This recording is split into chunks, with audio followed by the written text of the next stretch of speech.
ஆண்டுடைய கிருபையினாலே இந்த ஊழியத்தை என்னுடைய தகப்பனார் ஆரம்பித்து இன்றோடு 50 ஆண்டுகள் நிறைவடைகிறது. 1972 ஆண்டிலே இந்த இடத்தை அவர் சொந்தமாக விலைக்கு வாங்கி 1973 ஆண்டு இந்த பகுதியிலே கர்த்தருடைய ஊழியத்தை அவர் ஆரம்பித்தார். ஆரம்ப நாட்களிலே ஒரு விசுவாசியாக நம்ம எல்லாருக்கும் தெரியும், இந்த ஆண்டாம்பரை கிராமத்துக்கே தெரியும் என்னுடைய தகப்பனாரை குறித்து. மகா குடியன். என் தகப்பனை பார்த்தாலே அநேகர் நடுங்குவார்கள், பயப்படுவார்கள். அவ்வளவு ஒரு மோசமான ஒரு வாழ்க்கை வாழ்ந்த என்னுடைய தகப்பனை ஆண்டவர் ரட்சித்து காலம் சென்ற ஒரு பரிசுத்தவான் பாஸ்டர் ஜான் ரோஸ், பூரண சுவிசேஷ பெந்தேகோஸ்து சபையை நிறுவனதான பாஸ்டர் ஜான் ரோஸ் அவருடைய கரங்களினால் ஞான ஸ்நானம் பெற்று ஆமேன் ஊழிய அழைப்பை பெற்று கர்த்தருடைய ஊழியத்தை இந்த பகுதியில் வந்து ஆமேன் நிறைவேற்றும்படி ஆண்டவர் அவர்களுக்கு கிருபை செய்தார். என்னுடைய தகப்பனாருடைய பூர்வீகம் கல்லங்குழி.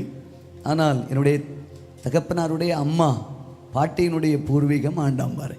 ஆகவே இந்த பகுதியில் வந்து அவர்கள் இந்த இடத்தை வாங்கி ஊழியத்தை ஸ்தாபிக்க ஆண்டவர் உதவி செய்தார்.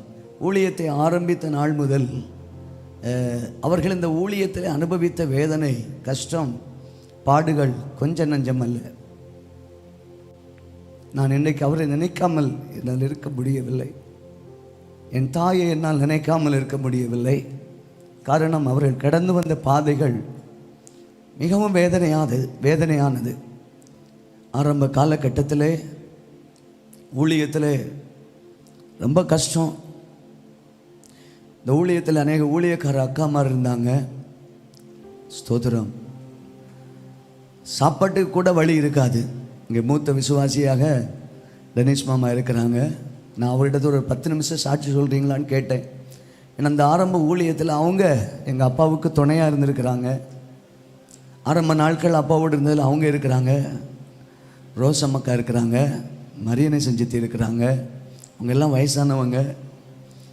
ஆரம்ப நாட்கள் அந்த ஊழியத்தில் அவங்களும் அதிகமான பாடுகள், பிரயாசங்கள். தகப்பனார் அடிக்கடி சொல்லுவார், ஒரு டம்ளர் அரிசி தான் இருக்கும், அதை ஒரு பானை நிறைய தண்ணியில் போட்டு கஞ்சி காய்ச்சி தண்ணியை மட்டும் குடித்து வாழ்ந்த நாட்கள் உண்டு. எங்கள் வீட்டில் ஒரு கிணறு இருக்குது. எங்கள் அப்பா ரொம்ப கஷ்டப்பட்டு அதை தோண்டினார் என்று சொல்லுவார். இப்படி அநேக காரியங்கள் ஊழியத்தின் பாதையிலே அவர்கள் சந்தித்தது உண்டு. 1976 ஆண்டு என் தாய் இந்த உலகத்தை விட்டு கடந்து போனபோது நாங்கள் 5 பேர். நாங்கள் 5 பேரும் சின்ன பிள்ளைகள். இங்கே இருக்கிற அநேகருக்கு அது தெரியும். எங்கள் 5 பேரை பார்த்தா எல்லாரும் சொல்லுவாங்க, ஒரு கடவை பெட்டியில் வைக்கலாம், அந்த அளவுக்கு தான் இந்த பிள்ளைகள் இருக்கிறான்னு சொல்லி எங்களை பார்த்து பரிதாபப்படாதவங்க கிடையாது. ஆனால் எங்கள் தாய் இருந்தபோது என் தகப்பனாருடைய தாயார், என்னுடைய பாட்டி எங்களை வளர்த்தார்கள். என் தாய் வாழ்ந்த நாட்களிலே ஊழியத்திலே கஷ்டம். சாப்பாட்டு கூட வழியில் எங்கள் அப்பா அடிக்கடி அண்ட சொல்லுவார், இன்னைக்கு நல்லா சாப்பிட்றேன்டா, உன் அம்மா இருந்தபோது இப்படி ஒரு சாப்பாடு இல்லைடா, அவர் ரொம்ப கஷ்டப்பட்டாடா. இங்கேருந்து வட்டவளை, குளச்சல், சைமங்காலி, ரமேந்துறை பல பகுதிகளில் நடந்து போய் இங்கே இருக்கிற ஊழியக்கார அக்காலை கூட்டிகிட்டு காலையிலே நடப்பாங்க. நடந்து நடந்து ஊழியம் செய்தாங்க. 17 இடங்களில் என் தகப்பனார் சபைகளை ஸ்தாபித்தார். பல இடங்களில் ஆரம்ப காலகட்டங்களில் ஊழியங்கள் கஷ்டங்கள் இருந்தாலும் நாட்கள் போக போக விசுவாசிகள் அதிகமானார்கள். இருக்க இடமில்லாத அளவிற்கு அந்த காலத்திலே இந்த ஊழியம் வளர்ந்தது. என் தகப்பனாரிடத்தில் இருந்த வல்லமை, வரங்கள் அப்படி இருந்தது. ஏன்னா இந்த ஆண்டாம்பாறை ஊருக்கு மட்டும் இல்லை, இந்த பகுதிக்கே தெரியும், பிசாசு துரத்ததில் எங்கள் அப்பாவை போல இன்னைக்கு வரைக்கும் நான் ஒருத்தரை பார்த்ததில்லை. ஏன்னா எங்கள் அப்பா அந்த இந்த டேர்னிங் கக்கூஸ் முக்குன்னு சொல்லுவோம். எனக்கு நல்ல ஞாபகம் இருக்குது. ஒரு பைத்தியம் பிடித்த ஒரு மனிதரை கை காலில் விலங்கு போட்டு கொண்டு வந்தார். அந்த இடத்துல வந்தபோது அந்த மனிதனுக்குள் இருந்த பிசாசு சொல்லிச்சு, நான் அங்கே வரமாட்டேன், என்னை அங்கே கொண்டு போகாதுங்க, அவன் என்னை எரிச்சிடுவான் அப்படின்னு சொல்லி அங்கே வரும்போதே பிசாசு அலற ஆரம்பிச்சுது. 1 2 பிசாசு இல்லை, இந்த சபையில் எத்தனையோ பிசாசுங்க, ஒளியின் தூதன் பிசாசு பிடித்த அநேகரை ஆண்டவர் அவர் மூலமாய் சுகமாக்கினார். அநேக வியாதியஸ்தர்கள், ஏன் மரித்தவர்களே கர்த்தர் உயிரோடு எழுப்பினார். அல்லேலூயா, ஸ்தோத்திரம். நம்ம எல்லாருக்கும் தெரியும், இந்த பக்கத்து வீட்டில் லீலாக்கா, அவங்களுடைய மகன் கிளி, அவன் செத்து போயிட்டான்னு சொல்லி மருந்து கொடுத்த போது நாசியில் ஏறி செத்து போயிட்டான்னு சொல்லி அடக்கம் பண்ணுவதற்கு ஆயத்தமாகும்போது என் தகப்பனார் உபவாச ஜெபத்தில் இருந்த போது ஆண்டவர் சொன்னார், போ, நான் சுகமாக்குவேன், நான் ஒரு அற்புதத்தை செய்வேன். அந்த நாட்களில் போய் அந்த பிள்ளைக்காக ஜெபித்த போது மரித்து போன அந்த பிள்ளையை கர்த்தர் எழுப்பினார். ஆமென். ஏன் என்னுடைய 3வது சகோதரி, அவளும் அப்படித்தான். என் தகப்பனார் வெளியூருக்கு ஊழியத்திற்கு போயிட்டு வந்த பிறகு, அதுக்கு முன்னாடியே என் 3வது அக்கா இறந்துட்டாங்க. எங்கள் அப்பா வந்து சொன்னாராம், நான் தூங்கி 3 நாள் ஊழியத்துக்கு போயிட்டு வந்திருக்கிறேன், தூங்கி எழும்புற வரைக்கும் என்னை யாரும் எழுப்பக்கூடாதுன்னு சொல்லி எங்கள் அம்மாட்ட சொன்னாங்களே, இருக்கிறதுல நல்ல வேஷ்டியை கொண்டு வான்னு சொல்லி ஒரு வேஷ்டியை எடுத்துகிட்டு வந்து இந்த பிள்ளையை பக்கத்தில் வச்சு மூடிட்டு அவர் படுத்து கிடந்தார்.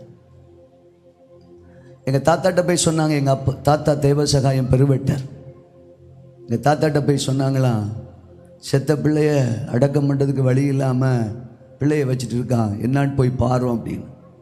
அப்படித்தான் எங்கள் தாத்தா இந்த சபைக்கு வந்தார். சிஎஸ்ஐ பின்னணியத்தில் வைராக்கியம் நிறைந்த என் தாத்தா இந்த சபைக்குள்ளே வர ஆண்டவர் உதவி செய்தார். என் தாய் மரித்த போது என் தாத்தா என்னுடைய பாட்டி இடத்துல சொன்னது, நீ போ. என்னுடைய தாயார் சனிக்கிழமை காலை 11:30 மணிக்கு மரித்தார்கள். என்னுடைய தாத்தா, என்னுடைய அப்பாவோட அப்பா, அடுத்த நாள் காலையில் 5 மணிக்கு மரித்தார்கள். என் தாத்தா என் பாட்டி இடத்துல சொன்னது, நீ தேவராஜ் வீட்டுக்கு போ, அந்த பிள்ளைகளை வள, நான் என் மகள் போய்விட்டாள், நானும் என் மகள் போன இடத்துக்கு தேவனுடைய ராஜ்யத்துக்கு செல்கிறேன் என்று சொல்லி அவர்களை எங்கிட்ட அனுப்பிவிட்டான். என் தாயும் மரிக்கும்போது சமயம் சொல்லி, நாளை இத்தனை மணிக்கு நான் இந்த உலகத்தை விட்டு கடந்து போவேன் அப்படின்னு சொல்லி மருந்து எடுக்காமல், மருந்தே செத்தாலும் சாவனை ஒழிய மருந்தே எடுக்க மாட்டேன்னு இருந்தாங்க. உங்களுக்கு எல்லாருக்கும் தெரியும், பார்வதிபுரத்தில் பிராங்க்லின் எலும்பு மருத்துவமனை, அதனுடைய டாக்டருடைய தகப்பனார் என்னுடைய மாமனார், என்னுடைய தாய் மாமா 3 முறை காரை கொண்டு வந்து இங்கே நிறுத்திட்டு, நீ ஒன்றும் பண்ண வேணாம், சும்மா வயரை க்ளீன் பண்ணால் மட்டும் போதும்னு சொல்லி எவ்வளோ முயற்சித்துட்டாங்க. ஆனால் என் தாயார் எங்கள் அப்பா கிட்ட சொன்னாங்களாம், செத்தாலும் சாவனை வெளியே என் விசுவாசத்தை விட்டு நான் போக மாட்டேன் அப்படின்னு சொன்னதுனால, என் தகப்பனார் அதற்கு உடன்பட்டதுனால என் தகப்பனார் கடைசியாக அவமானத்தை சந்தித்தார். என் தாயை இழந்ததினால் அநேக அவமானங்கள் என் அப்பாவுக்கு இருந்தது. ஊழியத்தில் அநேக அவமானங்கள். நாங்கள் அவர்கிட்ட கற்றுக்கொண்ட ஒரு காரியம் என்ன தெரியுமா? வைராக்கியம். சாகிற வரைக்கும் நீ இப்படித்தான் இருக்கணும். எங்க அப்பா போல கண்டிப்பான தகப்பன் உங்களுக்கு இருப்பாங்களா என்னன்னு தெரியாது, அவ்வளவு கண்டிப்பான தகப்பன். நான் திருமணமாகி எனக்கு குழந்தை பிறந்த பிறவே லேட்டா வந்தேன்னு என்னை வெளியே கேட்டை விட்டு பூட்டி சாவி எடுத்து வச்சிருந்தவர் என்ற சொல்லுவார், நேரத்துக்கு நீ வீட்டுக்கு வரணும், ஒரு கல்யாணம் ஆயிடுச்சு, பிள்ளை வந்துடுச்சு, எதுக்கு? யோசிச்சு பாருங்க. இன்னைக்கு ஒரு பிள்ளைய வெளியே விட்டு கதவை பூட்டுனா, தகப்பம் பூட்டினா ஊர் என்ன பேசும், உலகம் என்ன பேசும், அந்த பிள்ளை என்ன பேசும்? என் மனைவி அப்படி அந்த கிரில் நீ இப்படி எட்டி பார்த்து நிப்ப, அவளுக்கு ஒன்றும் சொல்ல முடியாது, எங்க அப்பாட்ட ஏற்று பேச முடியும். நான் அவள்கிட்ட சொல்லியிருக்கிறேன், கல்யாணம் பண்ணிட்டு வந்த அன்னைக்கு சொன்னேன், எங்கள் அப்பா தாய் இல்லாமல் எங்களை வளர்த்துருக்கிறார், கோபக்காரர், என்ன வேணாலும் பேசுவார், எங்கள் அப்பாட்ட திருப்பி பேசக்கூடாது. கடைசி வரைக்கும் அது இருந்துச்சு. அவ்வளவு கண்டிப்பானவன், கிறிஸ்துவுக்காக வைராக்கியமானவன். டைமுக்கு ஆராதனைக்கு வரணும், உபவாசம் இருக்கணும், ஜெபிக்கணும். எங்களை எல்லாம் காலையில் 4 மணிக்கு எழுப்பி ஜோமனை உட்கார வைப்பார். இன்றைக்கெல்லாம் எங்களுக்கு அந்த அனுபவம் தான் இன்றைக்கி எங்களெல்லாம் ஊழியத்தில் வச்சுருக்கு. என் சகோதரிகள் 4 பேர், நாங்கள் எல்லாம் இன்றைக்கி ஊழியத்தில் இருக்கிறோம், ஆசீர்வாதமாக இருக்கிறோம். அன்றைக்கி எங்கள் அப்பா எங்களை வளர்த்த வளர்ப்பு, அன்றைக்கி அவ்வளவு வைராக்கியமாக வளர்த்தாங்க. இந்த ஊரில் எல்லாரும் அவரை பகைப்பாங்க. ஏன் தெரியுமா? அப்படி சத்தியத்தை சத்தியமாக பேசுவார். அவர் பேசினா யாருக்குமே பிடிக்காது. ஏன்? நம்ம ஊரில் காலையில் 4 மணிக்கே பாட்டு போடுவார், 4 மணிக்கே பாட்டு போட்டு 6 மணி வரைக்கும் பேசுவார். அன்னைக்கு அதெல்லாம் கஷ்டமாக இருந்துச்சு. அன்னைக்கு நேரம் நான் எங்கள் அப்பாட்ட சண்டை போட்டிருக்கிறேன். ஏன்ப்பா இப்படிலாம் பேசுகிறீங்க, நீங்கள் உலகத்தோட கொஞ்சம் ஒத்து போனால் தானே ஆத்துமாக்கள் வருவாங்க அப்படின்னு. அப்பா சொல்லுவார், உலகத்துக்கு நான் ஒத்து போக மாட்டேன், எனக்கு யாரும் வராட்டியும் பரவாயில்லை, நான் ஆண்டவரோடு கூட இருப்பேன். என்கிட்ட சொல்லுவார், பெருங்கூட்டத்தை கூட்டணும்னு நினைக்காத, ஒரு வகுப்பறையில் 100 பிள்ளைகள் இருந்து அதில் 50 பிள்ளைகள் பாஸ் பண்ணி 50 பிள்ளைகள் ஃபெயில் ஆகிட்டா அது 50% ரிசல்ட்டு. ஒரு வகுப்பறையில் 10 பிள்ளைகள் இருந்து 10 பிள்ளைகளும் பாஸ் ஆனால் அது 100% ரிசல்ட். அல்ல எங்கள் அப்பா சொல்லுவார், நீ ஆண்டவருக்கு கொடுக்குற ரிசல்ட் எப்படி தெரியுமா இருக்கணும்? 100% இருக்கணும். சும்மா 20%, 30%, 40%, 50 அதெல்லாம் தேவையில்லைடா. 10 எண்ணம் வந்தாலும் 10ம் பரலோகத்துக்கு போகணும் என்கிட்ட சொல்லுவார். 10 சபைக்கு வந்தால் 10 எங்கே போகணும்? பரலோகத்துக்கு போகணும். அந்த மாதிரி நீ ஊழியம் செய்யணும். வைராக்கியத்தை கற்றுக் கொடுத்தார், விசுவாசத்தை கற்றுக் கொடுத்தார், ஜெப வாழ்வை கற்றுக் கொடுத்தார். எங்கள் வாழ்க்கையின் ஒரு அஸ்திபாரமே அவர்தான். எங்கள் வாழ்க்கையின் ரோல் மாடலே அவர்தான். அன்னைக்கு அவருடைய கண்டிப்பெல்லாம் ரொம்ப கடினமாக இருந்துச்சு. என் தகப்பனார் 2018 ஆண்டு அக்டோபர் மாதம் 12ஆம் தேதி இந்த உலகத்தை விட்டு இளைப்பாறுதலுக்குள் கடந்து போனார்கள். என்னால் முடிந்தவரை என் தகப்பனை நன்றாக கவனித்தேன். என் தகப்பனுக்கு செய்ய வேண்டிய கடமைகளை நன்றாக செய்தேன். எங்கள் அப்பாட்ட ஒரே ஒரு வார்த்தை சொன்னேன். அடிக்கடி சொல்லுவார், தாவீதுக்கு ஒரு சாலமன் எதுக்கு தெரியுமாடா கொடுத்தாரு? தாவீதுக்கு பிறகு இந்த ராஜ்யத்தை கட்டும்படியாக தான். எனக்கு 4 பெண்ணும் 1 பையன் எதுக்கு தெரியுமா கொடுத்தாரு? எனக்கு பிறகு இந்த ஊழியத்தை நீ செய்யணுங்கிறதுக்காக தான் அப்படின்னு சொல்லி தான் என்னை வளர்த்தார். ஆனால் நான் எங்கள் அப்பாட்ட சொல்லுவேன், நீங்கள் இருக்கிற வரைக்கும் நீங்கள் தான் செய்யணும், என்னைக்கு உங்களால் முடியலையோ அன்னைக்கு நான் வந்துடுறேன்ப்பா அப்படின்னு சொன்னால் எங்கள் அப்பாவுக்கு எனக்கு அது கொஞ்சம் ஒத்து போகாதே இருந்துச்சு. உங்கள் எல்லாருக்கும் தெரியும், நிறைய பேருக்கு தெரியும்.